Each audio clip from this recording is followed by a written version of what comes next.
ዘላለም ስመኛው ነው የሚባለው የሰከላ ወረዳ ጤና ጽሕፈት ቤት ኃላፊ ነኝ።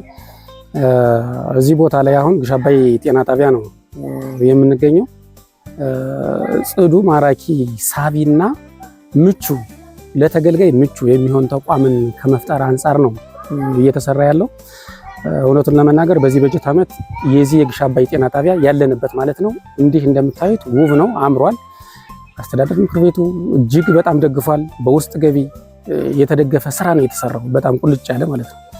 ይህም አገልግሎቱ ለምሳሌ አገልግሎት ፈልጎ የመጣ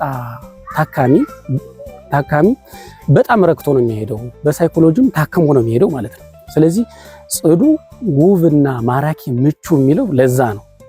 አንድ ሰው ከፍትፍቱ ፊቱ ስለሚባል ማለት ነው ገብቶ ይሄን አይቶ ሲሄድ ሳይኮሎጂካሊ ትሪት ሆኖ ይሄዳል የሚለውን ለማድረግ ይህን ጽዱ ተቋም ፈጥረናል ማለት ነው። በቀጣይም ቀሪ 7 ተቋማትም በዚህ ደረጃ ይቀጥላሉ ማለት ነው። ጽዱና ምቹ ለማድረግ ስራችን እንቀጥላለን ማለት ነው። ማህበረሰቡም ገብቶ እንደፈለገው ማለት ነው። የተለየ ቆሻሻ የለ፣ የተለየ ነገር የለ። ጽዱ፣ ማራኪ፣ ሳቢ ባይን ጀምሮ ማለት ነው።